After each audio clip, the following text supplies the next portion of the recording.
La parole est maintenant au président Jean-Claude Requier pour le groupe du Rassemblement démocratique social et européen. Monsieur le président. Monsieur le président, monsieur le Premier ministre, mesdames et messieurs les ministres, mes chers collègues, monsieur le Premier ministre, acte 3 du quinquennat, nouveau souffle ou encore dépassement du politique. Peu importe les qualificatifs, votre nomination intervient à un moment particulier, celui de la plus pire crise sanitaire qui nous a frappés depuis un siècle. Elle inaugure aussi un nouveau cycle de la vie politique de notre pays, dont l'horizon aura pour terme l'élection présidentielle de 2022. Nouvelle illustration, s'il le fallait encore, que la Ve République, telle que nous la vivons, doit être profondément repensée pour en casser la verticalité, pour réhabiliter les corps intermédiaires ou donner plus de souffle à la démocratie locale. Or, l'accélération des cycles politiques imputables à l'instauration du quinquennat, renforcée par le prêt à penser en 280 signes et le diktat médiatique, rendent de plus en plus difficile de bâtir et de tenir une vision de long terme pour notre pays. Il faut bien le constater, notre société est psychologiquement épuisée après une succession de crises majeures. La peur de l'avenir paralyse les initiatives et tétanise notre jeunesse. Le sentiment de déclin est prégnant. Notre économie connaît ses pires moments depuis des décennies. Les fractures identitaires gangrènent de plus en plus de zones, quand d'autres territoires excentrés se sentent oubliés. Votre feuille de route est un immense défi, à l'image de l'ambition que nous devons d'avoir pour la France. Reconstruire une confiance durable entre les citoyens et leur gouvernement pour relever notre pays. Nous n'avons pas le droit de céder au défaitisme, car la République, notre bien commun, doit être défendue chaque jour. Fort de la liberté d'esprit, de ton et de vote qu'il a toujours cultivé, mon groupe, le RDSE, entend soutenir tout ce qui contribuera à ce relèvement, par-delà les attaches partisanes, sans subir la pression de la rue ou des réseaux sociaux. Au nom du seul intérêt général, redonner confiance à nos concitoyens, c'est d'abord agir par des mesures simples et concrètes pour leur quotidien. Ce que mon groupe attend, c'est que la promesse républicaine d'égalité soit une réalité. La crise sanitaire a montré que notre modèle social fonctionnait, n'en déplaise à ceux qui n'en regardent que le coût. Il faut maintenant aller plus loin sur le plan social pour bâtir les fondations de la France de demain, comme vous l'avez dit. Face à l'explosion de la précarité et du chômage, votre gouvernement se doit d'agir avec efficacité afin de mieux accompagner les plus vulnérables et offrir à tous les mêmes chances de réussite. Tous ceux que la crise a frappés de plein fouet, pour qui ce virage social est indispensable. La crise des Gilets jaunes l'a bien souligné. Nos concitoyens attendent avant tout une véritable justice sociale que l'on ne saurait réduire à de l'assistanat. Mon groupe y attache une importance fondamentale. Il est temps, par exemple, que le plan pauvreté, tant de fois annoncé, se concrétise. Vous avez également déclaré vouloir promouvoir l'approche par les territoires. Et je sais que cet hémicycle vous a écouté d'une oreille très attentive. Monsieur le Premier ministre, mon groupe a envie de vous prendre au mot quand on sait que les collectivités n'en peuvent plus de cette instabilité normative désespérante. Et bien sûr, sans les financements qui permettraient d'y faire face.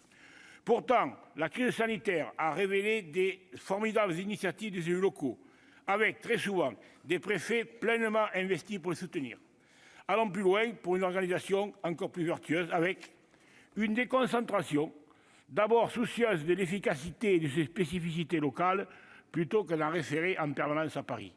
Une décentralisation qui ferait confiance aux élus et qui leur permettrait de mettre en œuvre une véritable différenciation dans le respect des libertés locales et de l'unité de la République.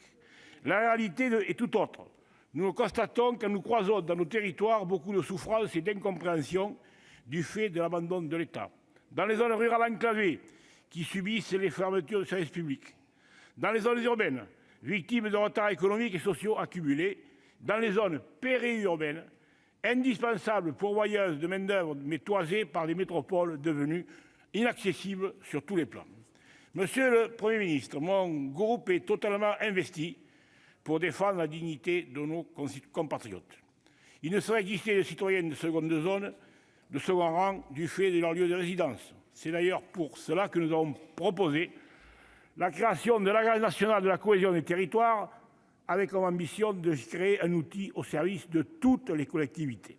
Malheureusement, l'ANCT n'a pas répondu à ces objectifs, se transformant en une machine administrative obèse et édulcorée, comme notre technocratie en a le secret.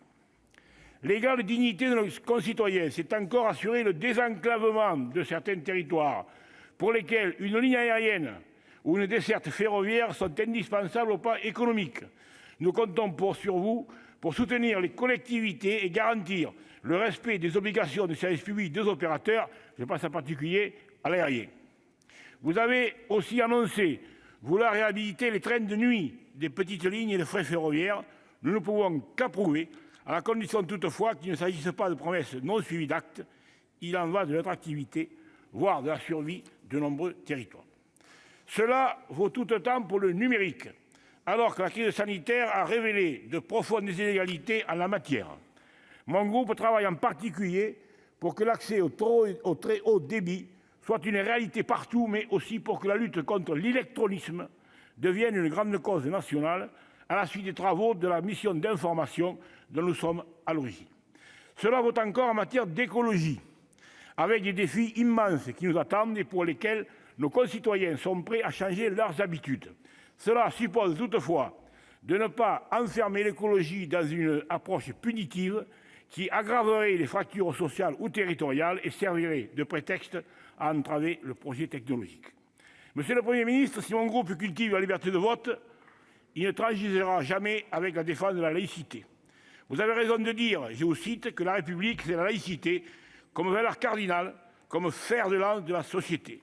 Face aux velléités séparatistes, face à ceux qui veulent réécrire l'histoire, il faut affirmer, sans jamais faiblir, que la laïcité est un facteur d'émancipation garantissant à chacun le droit de croire ou de ne pas croire.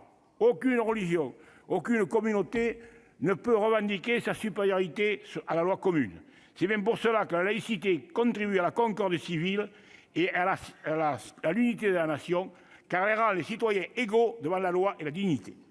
Nous serons donc à vos côtés pour faire respecter l'ordre public face à ceux qui défient l'autorité de l'État ou revendiquent de s'extraire de la loi commune.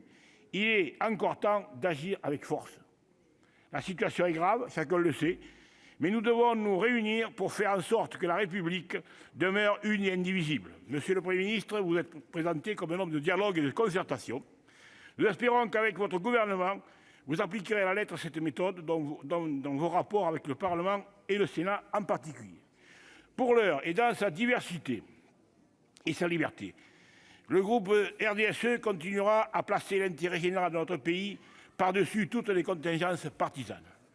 C'est donc à cette aune, comme on dira à Paris, ou à cette aune, comme on dit donc avec l'accent de notre terroir, que nous apprécierons votre politique et nous la jugerons. Merci, Monsieur le Président. La parole est au président François Patriat pour le groupe de La République En Marche.